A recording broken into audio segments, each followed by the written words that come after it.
Welcome to Locked On Yankees, which is part of the Locked On Podcast Network, your team every day. Thank you for making us your first listen every day. I'm one of your hosts, Stacey Gotsoulias.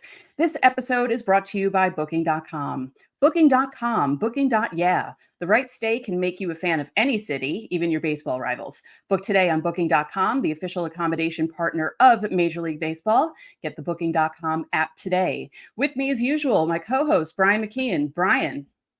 Stacey, Hello. what's up? Did the playoff games yesterday get you a little excited for Yankees playoffs? No, they actually scared me, but we'll talk about that in a bit. Before we get started, don't forget to subscribe to the podcast on whichever podcasting platform you prefer. Subscribe to our channel on YouTube, like our videos, hit the bell so you're notified whenever our videos go live. On today's show, we'll be talking about those wildcard series so far because they've all been pretty interesting. More specifically, the Royals and Orioles, since that series directly affects the Yankees. But first, we have some breaking news about the Yankees' playoff rotation. Yeah, so they've kind of announced the starters where I don't know if anyone really thought there was going to be a difference in what they announced, but regardless, ALDS, they're going to go game 1, Garrett Cole, game 2, Rodon, game 3 is going to be Heel or Schmidt. I think that probably is because game 4 will be determining on how healthy Garrett Cole feels going forward. So if he's not healthy enough going forward, they'll probably use whoever they didn't use, Heel or Schmidt. And then if he does feel healthy enough, they'll use him in game 4. Also depends on the situation they're in, where the series is at, the whole thing. Well, I think Cole should be fine because the way the scheduling is, game 1 is Saturday, game 2 is Monday, game 3 is Wednesday. Mm-hmm. You're really breaking it apart. And also, yeah. But if you have a lead in the series, you might use Schmidt. If you use Heel in game 3, you'd use Schmidt in game 4, and then game 5, you would use Cole in the elimination game because it saves Cole in game 1. It's also important to note that Matt Blake said Schmidt could also come out of the bullpen in 1 or 2 if he's needed, which would change everything. Yeah, I don't know if I would personally, I don't think they would do that. Would you? Like, I think that would make less sense because now you don't have Schmidt for an extended period of time. Right. I think they're just saying that and just hoping that Cole and Rodon get the message that please don't make it necessary for us to pitch Clark Schmidt. Yeah, I guess, Clark Schmidt could possibly be available for game 2 at that point too, right? If Rodon gives you one of those clunkers where he goes out of the game early, you could definitely, I don't know if you're going to see that because, where the AL stands in the playoffs yesterday, it doesn't look like runs are going to be of a plenty in this postseason. No, the Mets scored 8 runs and the AL scored a combined 5.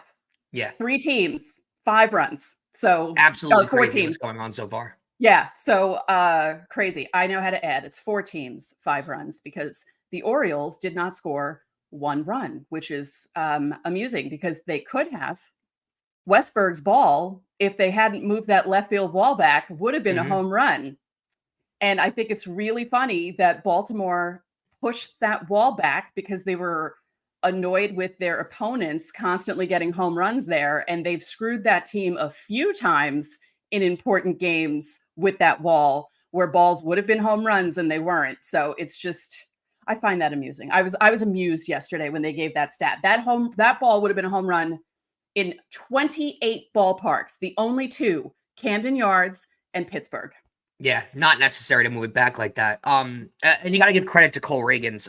He was an absolute animal in that game. Really pitched, insane for a guy who's young and not pitched a lot in the playoffs either. 6 innings, 4 hits, no earned, 8 Ks.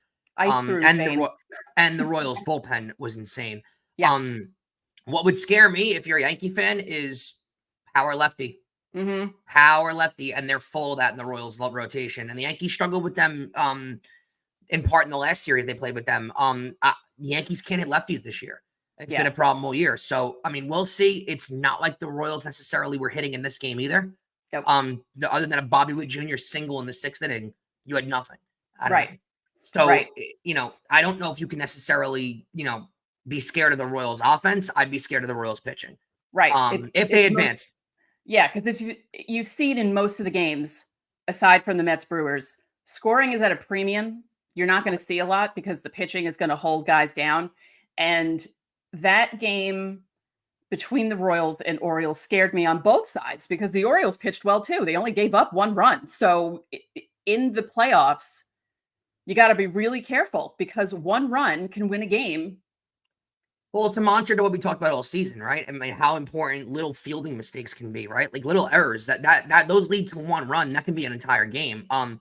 And today the Orioles, because of their injuries, are sending out Zach Eflin, who's been good for them since they traded for him, but still not a game 2 starter that you really want to be thrown out there. He's going out there against Seth Lugo, who might win the Cy Young.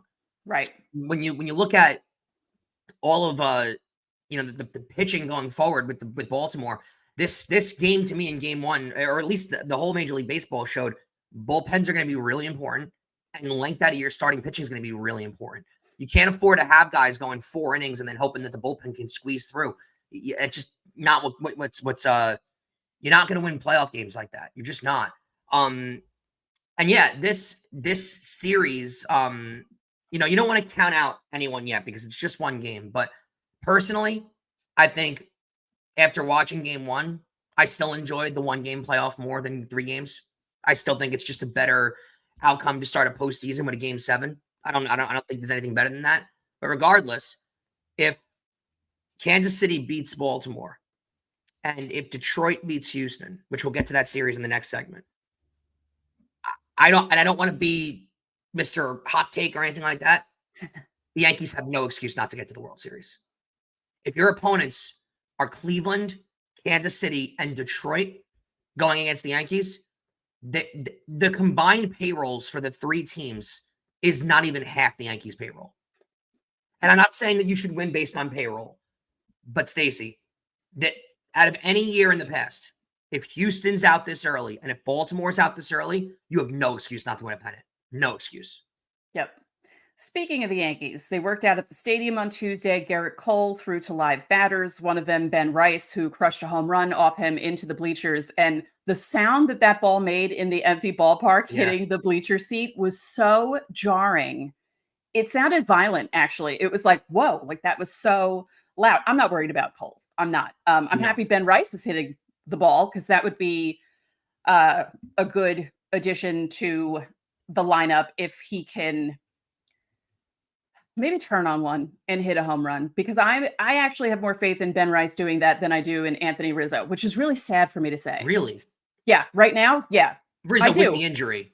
Well, obviously. Okay. Speaking of that, he won't be ready. I mean, it's his hand. If you're not watching on YouTube, I'm holding it up. It's broken between the ring and pinky, right? It's the ring and pinky. That's a bad spot to have it on your hand, and it affects both those fingers. And they're like, oh yeah, we're not sure if he's not going to be ready. He's not going to be able to do anything. It doesn't really affect like play baseball wise, but what it is a pain tolerance thing, and the pain level of having to constantly move your hand from open to close to open to close to grab, or even feeling the ball hitting the bat. Like if you foul a ball, and plus it's cooler out now, so yeah, it's going to be an insane level of pain tolerance. And what an upsetting year for Rizzo, because while he wasn't unbelievable, he wasn't playing awful since coming back from the injury either. He was playing fine the last couple of weeks, and with the way Ben Rice played this year, Rizzo was an upgrade. So, it is an upsetting year for him. I don't know what his Yankee future looks like, but I doubt there's much more of it left. Yeah, I don't think he really has one. Speaking of Yankees and future, nice segue. Left field, also up in the air between Alex Verdugo and Jason Dominguez. Brian Hoke has an article on Yankees.com about it. This is where I got some of Aaron Boone's quotes about left field. I don't know. It felt like he kind of contradicted himself in a way, because he said about Dominguez versus Verdugo, he said, we'll let the week unfold. I have thoughts in my mind, but we'll let that unfold. But then he also said about Dominguez, I feel like he's ready to go, and whatever way we go, he's going to play a big part. So if he's going to play a big part, it stands to reason they're leaning towards starting him, because you don't play a big part if you're sitting on the bench. Yeah, I'd love to know. This goes back to other discussions too, but I'd love to know who's going to improve their stock over the next week. They're not playing. So right. How could you not have a decision by now? And I'm not saying release the decision yet. I wouldn't do that. Yeah. But how could you not have a decision by now? Like, no one's improving their stock. You know what each guy is. I stand by this, and I think you do, and I think a lot of our listeners do. There's no excuse for Dominguez not to be on this roster. There isn't. He's a game-changing player. Verdugo isn't. End of story. We saw enough last year. We've seen enough sparks at points this year. Even though his numbers haven't been great, there's enough spark there compared to what Verdugo gives you. I can't think of a reason to put Verdugo on this roster. Right. If you want to say fielding, fine. I don't even sit there and think Verdugo's fielding has not been elite at any measure or amazing. I can't keep Dominguez off this playoff roster. I have speculation of whether they will or will not have him on the roster. There's times where I think there's no way he'll be on the roster. There's times where I think, how could you keep him off the roster? I just think being a young player and their obsession with Verdugo, I feel like they want a point to be made for whatever reason. Yeah. One last quote before we go to the next segment. This was also from that article, and I somehow missed it, but I saw it on Twitter. Aaron Boone said, Dominguez has had some hiccups in the outfield and didn't light up the stat line from an offensive standpoint. And then Hoke said, could that Verdugo, mean... though? That's my point.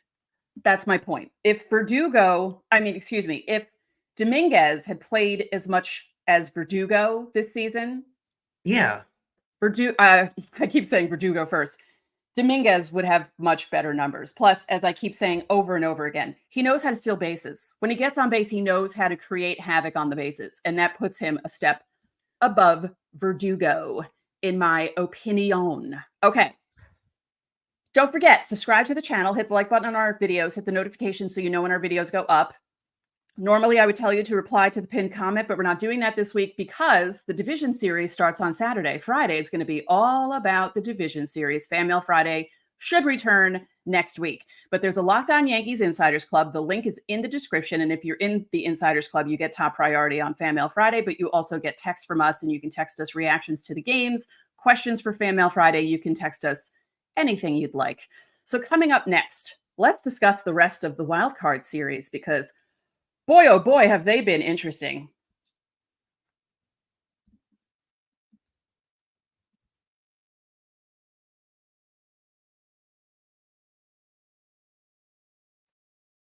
NFL fans, you can start this season with a big return on FanDuel. It's America's #1 sportsbook.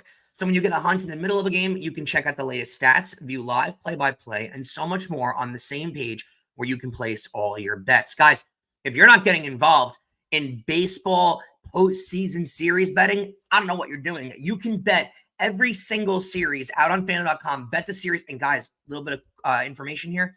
Every single dog won game one besides the Padres. Pretty good money to be made. And you can make all of it on FanDuel.com. You'll get started with $200 in bonus bets. That's guaranteed when you place your first $5 bet. And you can do all of that on FanDuel.com.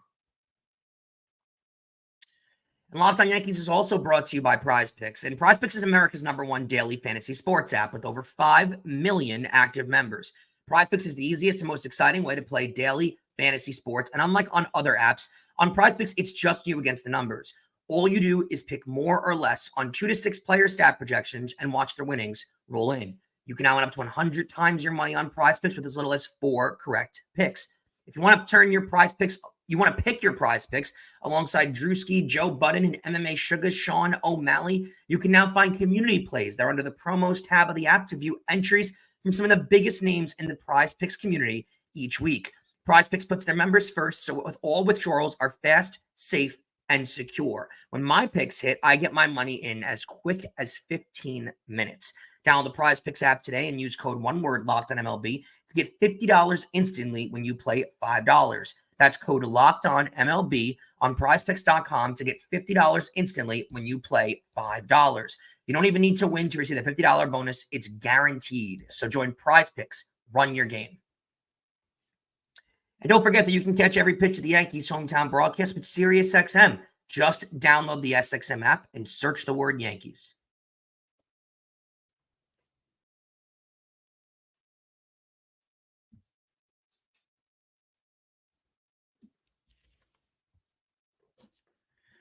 All right, guys, welcome back to segment 2. I don't know if you guys were in the same situation I was. I can't stand playoff games being started at 2 o'clock in the afternoon. It drives me absolutely insane. For the fans in those cities, for me alone as a working 9 to 5 person, really, really, really aggravating. So if you were like me, trying to sneak your phone at your work desk and trying to like pry and see what the score is, you were seeing Tigers Astros from Houston. They struggle with attendance, obviously, because what people are going to be like getting off from work at 2:00. And again, no love lost for Houston at all. Don't care. Still not fair to baseball fans. It's just not. If you want to get to a playoff game, you work all year if you're Houston to get the three, or the get the home field in the playoffs, the 3 seed, to get the home field in the wild card, to have home field for all 3 games, and you give them the time where the fans can't get to the ballpark. Not really exactly too fair to the Houston Astros. You know who else didn't show up for the Houston Astros? Their bats. The Houston Astros offense, yeah. Yeah, Tariq Skubal was outstanding, unbelievable. Everything that he's been advertised as probably the runaway American League Cy Young Award winner. I'm assuming, Seth Lugo's going to have something to say about that, but it's probably going to be Skubal at the end of the day. Other than that, what did the Astros really show you in this game? Here's why I don't believe in this narrative, Stacey, that the Yankees have to beat the Astros to go win a World Series. I don't care. A ring is a ring is a ring. I don't care would there be a little bit of a sweeter taste in your mouth if they do beat the Astros to go ahead and win the World Series? I suppose. But does it matter to me if they go ahead and beat Houston? No, I don't care. Beat whoever's in front of you and go win the World Series. That's what matters to me.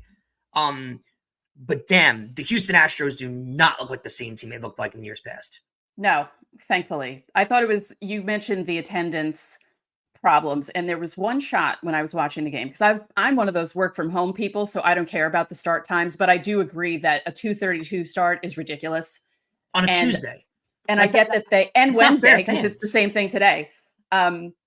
I get that they want to get all the games in on the same day, and they have to kind of stagger them so they're not on top of each other. But yeah, it's unfair to them. And there was one shot I think they were showing someone on first base, and in the background, it looked like all these lights were flashing. And I was like, what is that? And I realized it was the empty seats, and it was the seat marker being lit up by either the sun or the lights in the stadium, because I couldn't figure it out. I'm like, are people holding their phones? What is happening? And I realized it was empty seats because there were so many of them in that game.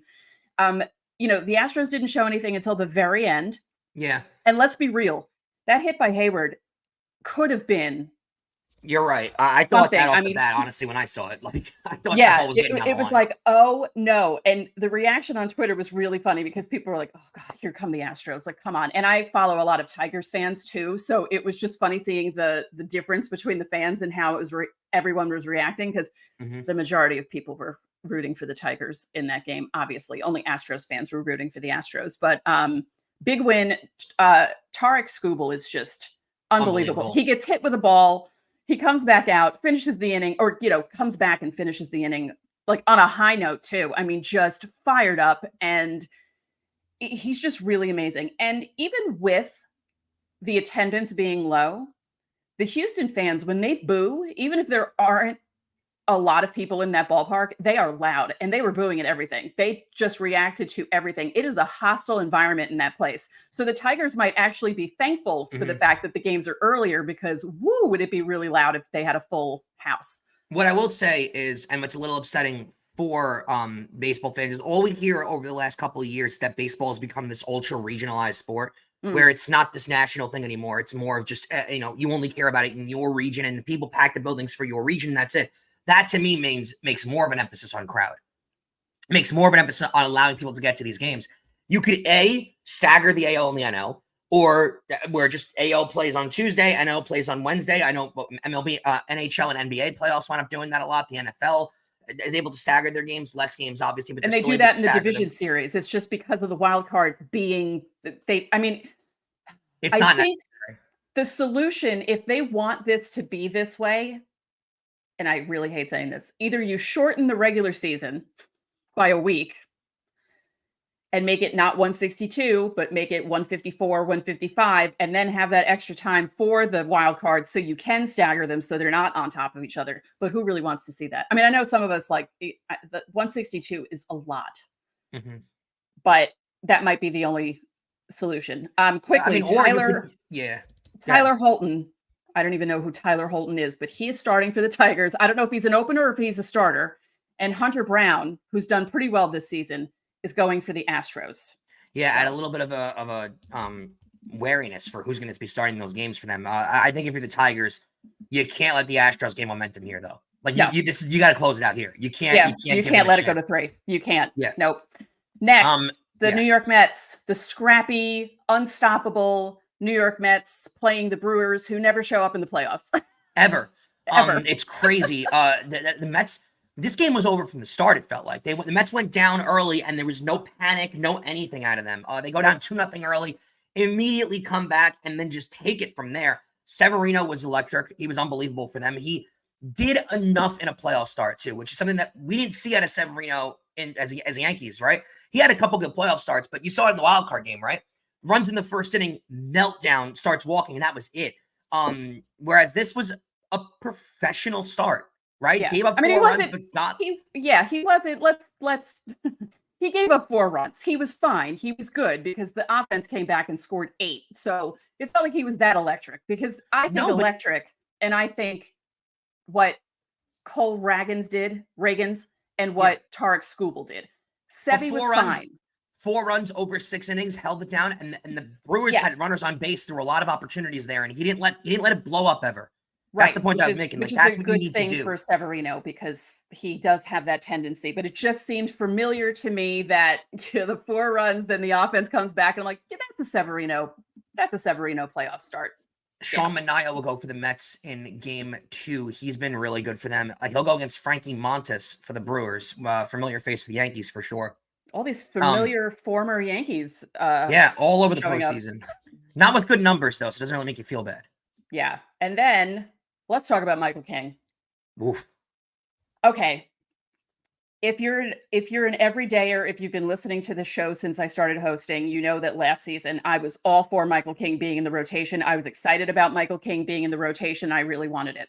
For good reason. Am I upset the Yankees got Juan Soto? No. Am I upset that they got rid of Michael King? Yes. And I was when it happened. And I wish they could have thrown in 2 other prospects or something to be the same level as Michael King, because watching him last night, I was happy and sad at the same time. He was unbelievable. 12 strikeouts. Who the heck saw that coming? Not really word. You didn't see 12 in a playoff. We saw him throw 13 against Toronto last season when they were just making him in a playoff start against the Braves. The way they were coming in, yes. With the way his pitches move, yes. He's electric. Tatis got that game going with an absolute moonshot to left field at the start of that game. Kyle Higashioka hit a home run late in this game. Former Yankees. As we discussed earlier, Braves are in a horrible position coming into the series. They really are. Coming off a doubleheader, having to play your team for both of those games. No Chris Sale. I don't think the Braves are going to have much in this series. I really don't. And I feel bad, but the Padres just feel like they're on a roll. They're firing at all cylinders. I wouldn't be surprised if they beat the Dodgers. I wouldn't. They're going to go throw Joe Musgrove. That game starts at 8:30 later tonight. That's the late game again. They're going to throw Joe Musgrove. He'll go against Max Fried, who's been the Braves' best pitcher this year, but hasn't pitched all year. So it's going to be a tough series for the Braves to come out victorious in this. So yesterday's show, I predicted how the wild cards were going to go. So I changed my mind. The Mets are sweeping. They're winning. They're going to win game 2 and sweep. I don't see it going 3 games. I haven't changed Padres Braves because I think the Braves will be swept out of San Diego. They might put up a fight tonight. It might be a little more competitive tonight, but I think they're going to get swept out. I still think the Tigers and Astros go 3, even though we don't want it to, but I feel like it's going to go 3. But the Tigers are still going to win that series. And I think O's Royals will also go 3, but I'm not sure about who's going to win it because I feel like it can go back and forth. That series is really interesting. It's going to be a battle of who can just score 1 run because no one seems to be able to score in that series. Yeah. I can't give you a definitive answer either, though, because on both sides of that series. And if you're the Yankees, weirdly enough, who do you want to face? I honestly think Baltimore's a better matchup because the Royals with their lefty pitching and the Yankees proven they can't lefties. We'll see, though. Yeah, we'll see. All right, coming up next, more discussion, and we're going to look at your comments because there are a lot in there. I'm seeing it now, and we have some things to discuss, so we'll do that next.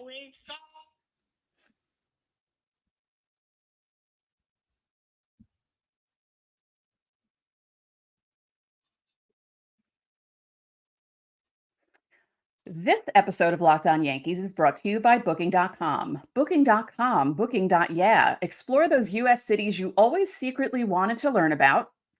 Houston, Boston, Baltimore. With hotels, bed and breakfast, vacation rentals, resorts, and so much more on Booking.com, you might just find your perfect stay even in your baseball rival's city during the postseason. Maybe it's time to taste your baseball competition's stadium cuisine. Luckily, on Booking.com, you can find the stadium stay that's just right for you. With Booking.com's wide variety of choices across the U.S., you can go incognito to all your baseball rival cities. And Booking.com delivers exactly the right U.S. stay for you. Booking.com can help you book a stay that's close to your home teams or your rival stadium. And no matter what team you're rooting for this postseason, Booking.com can make you a fan of any U.S. city. From hotels that look over stadiums to family-friendly resorts with cute bed and breakfasts, Booking.com has so many choices across the USA. The right stay can make you a fan of any U.S. city, even your baseball rivals. Booking.com, Booking.yeah. And remember, you can catch every pitch of the Yankees' hometown broadcast with SiriusXM. Just download the SXM app and search the word Yankees.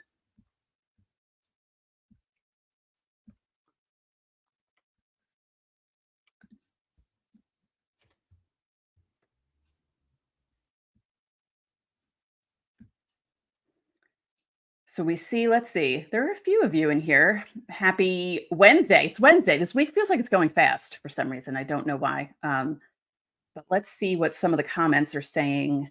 Jared Williams is here. Jared is here for most of the chats, even the ones that happen at 2:30 in the morning. He's one of our tried and true everydayers. Let's give him a shout out. Debbie is an insider. She's here. Thank you guys for all the support all season and hopefully through a very long postseason. Hopefully. We'll see. What are those, the shorts for YouTube too? I'll be having those go up for Yankee playoff games. Also, they'll be going up before every playoff game. And then we will be going, hopefully, I think the plan is for live after every Yankee playoff game, right, Stacey? So I know they released the times for the ALDS also last night, if you guys haven't heard.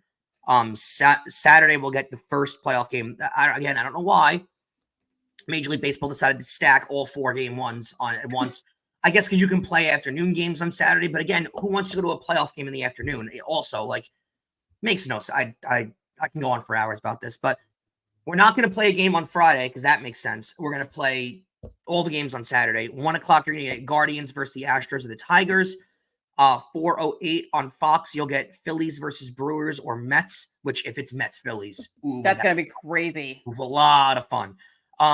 Orioles Royals will be 6:38 start time.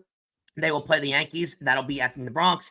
And then Padres Braves, they'll play the winner. The winner of that will play the Dodgers. That'll be an 8:38 start. And then the Yankees will play Monday for game 2. That game will be 7:38 at night. And then they won't play game 3 of the series until Wednesday. Presumably that's going to be a night game, but also that's the day where all 4 teams all 4 series are being played at once. We have a question for you. Yeah. Thomas Hernandez. Hey, Brian, what church do you go to because you've been preaching lately? LOL. The Church of Sports Obsession. Sundays are my holy day. The most important day of the year for me is Super Bowl Sunday. But October is the holy month for me. I don't care what you've ever, anyone out there on this chat who has children, who knows children, whatever. I don't care what you ever say to them. Christmas time, Hanukkah, whatever you choose to celebrate is not the most wonderful time of the year. This is the most wonderful time of the year. October, the weather, every sport, by the end of the month, every sport will be on. Right. College football, NFL, Major League Baseball, hockey, basketball, every sport will be being played by the end of this month. It's the best sport. It's the best time of the year. There's no question. Look at this comment from Debbie. Poor Debbie. She lives outside of Philly and her husband's a Mets fan. Wow. I mean, good luck going to some of those games. I would try. I know Citizens Bank has one of the most electric postseason atmospheres possible. So if I were you, I mean, go check it out, but at your own risk. Yeah. Philly fans can be brutal. Yeah. Oh, yeah, definitely. This is nice. Christopher from California. I'm giving support all the way from sunny California. We're going through a heat wave in October. It's unreal. Yeah, I saw some of the temperatures for around the San Francisco area. San Francisco was 94, Oakland was 97, and then there were other places that were in the hundreds in early October. And the weather there is really weird because August is cold and then it gets hot again in September and October. And I don't understand how California weather works, but thank you for the support all the way from California. I love going to a baseball game personally and feeling that chill in the air. Mm. That to me means it's October. That means playoffs. October. Yeah. That means playoffs. There is something about going to not when it's freezing out, but there's something about going to a baseball game when there's a little bit of like a nip in the air, right? Like a little bit of something punches you in the face when you get out of your car. That feeling is so great. I long for those feelings, really. Well, speaking of that, in 2000, Game 1 was very warm that night. Like it was like 68 at start time. So I was just wearing a t-shirt. And I had forgotten about how a cold front went through because the next game you saw the players in jackets. So I saw a clip because that was the game where the Yankees were up like 6-2 and then the Mets cut it to 6-5 and then the Yankees ended up winning. Or were the Yankees up 6-1? I think that's what it was. But I saw them all wearing jackets and I had forgotten. So I looked up the weather for the day on that day in 2000 and so, oh, okay. It was like 20 degrees colder that night. And it didn't feel like a playoff game to me, even though it was game 1 of the World Series, because I was in a t-shirt in late October. It just felt weird. And then the next day it went to normal and it looked like a World Series games because they had the jackets on. So, yeah. Yeah. No, there is something about that cold weather in October. I love it. I want to bring up one of Thomas's other questions because we will be doing more live shows after the games. It'll be a little more tough going live right after games for games that I'll be at. Like I'll be at game 2 of the DS, but after game 1, we'll be live. But to the other question, do we have personal lives? No, I take care of a dog and watch baseball. So no, I don't have a personal life. I don't have a personal life either. It's fine. It's fine. Whatever. I'm all about baseball right now. So yeah, and you guys should be too. Yes. Right? Get rid of your personal lives too at the moment. Any other? Because I do like how you guys are all chatting. You're all respectful to each other. I appreciate that. You're respectful to us as well, which is always very nice. I did see a comment from Finja from 13 minutes ago that said, "Crap, my boss is yelling at me. Bye, guys." Yeah. So thank you for sneaking in during your work time to watch us do these live shows.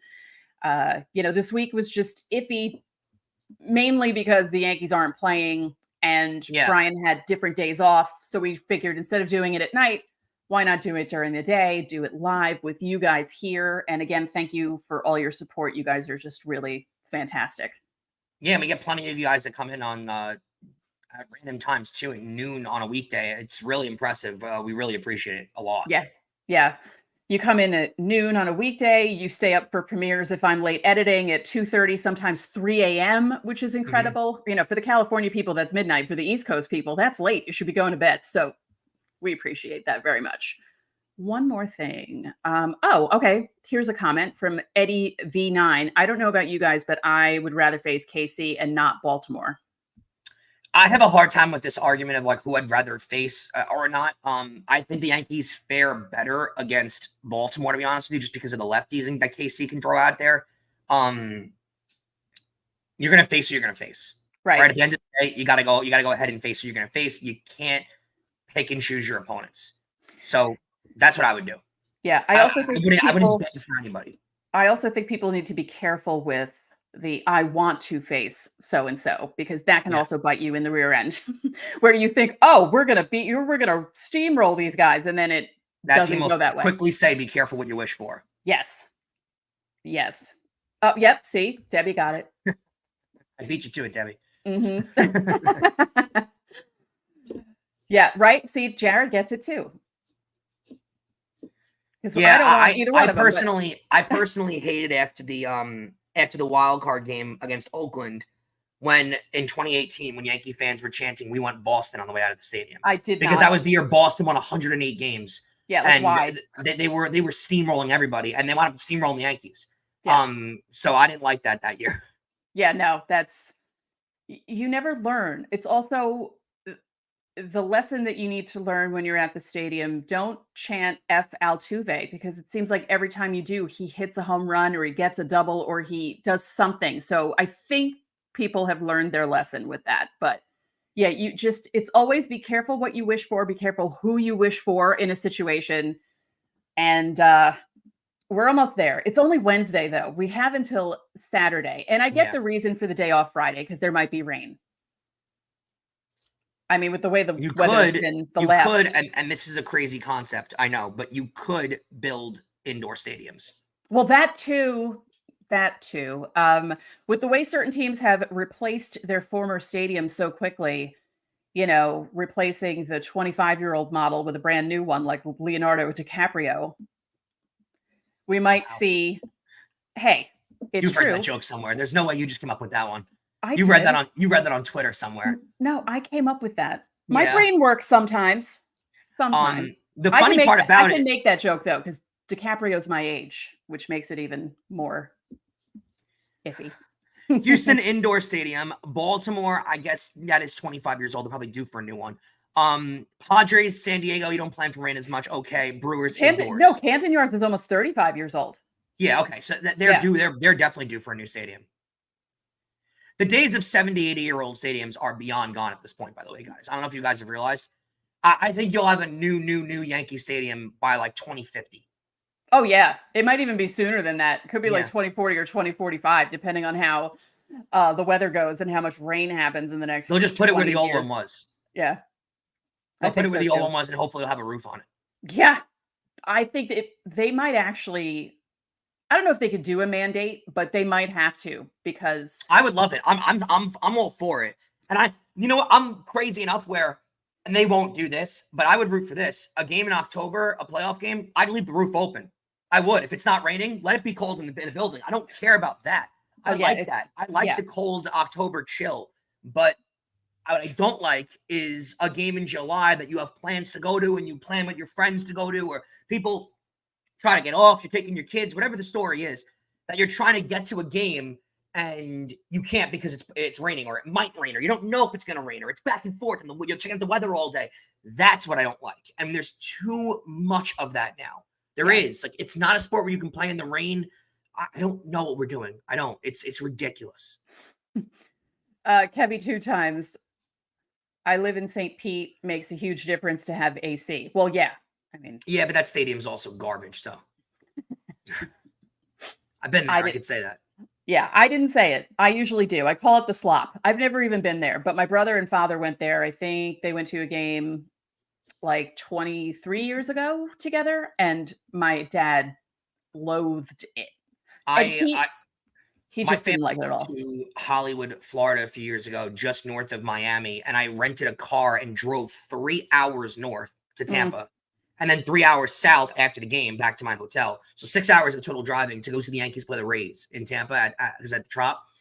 And it was atrocious. It was the worst in-game experience I think you could ever imagine having. It's horrifyingly bad. So yeah, you guys need a new stadium, or that team's got to leave. Oh yes, we didn't mention this. Verlander's not on the roster because I think he pitched a lot this weekend, and they figure he's old. Let's not push him too hard. I don't understand why he wasn't why he was pitching a lot though, because they had everything locked up. Yeah. So I don't know what he was pitching for. It just seems like mismanagement out of the Astros. It makes no sense at all. Yeah. That's really. Wait, where? Hold on. Look at this. New Jersey ambassador is saying the national anthem for 2 Yankee games there. In the Trop? That's impressive. Tell us. See, Evan says that he's been to the Marlins Stadium and thought it wasn't great. I did. I was there. Now, I was there with me and about 12 other people because it was a Marlins game. But I thought it was fantastic. I thought it was a really nice new stadium. Indoors, the glass roof in the back. I thought it was gorgeous. Yeah, the Trop is ugly. Like, it's ugly on TV. Ugly, yeah. Very cool. So, yeah, that was at the Trop. I have to say, Good for you. No offense to people who do the live national anthem, but I cringe because I have perfect pitch. Not to brag, but I'm going to brag because I've had perfect pitch since I was a kid. and I can hear any little note, even if it's slightly off, that someone else won't hear. And my neurodivergent brain can't take it. And it's like nails on a chalkboard. And like some people will say, oh, that anthem was really good. And in my brain, I'm going, no, they kind of missed 2 notes there, but okay. So I give anyone credit. That is a hard song to sing. Good for you for doing that. That's really, really awesome. And now I want you to send us like a voice note or something with yourself singing for us because I want to hear it. The only anthem I focus on a lot is the Super Bowl anthem, so I can mark the time of how long it's going to go. Oh, yeah. Yeah, because those are really long. Yeah. And fun to bet on. That's funny too. Yeah, yeah. The fact that you can bet on the length of the national anthem now is tremendous. It just shows how insidious certain things are in our world now. What a country. Okay. And I would say that one more just for Christopher.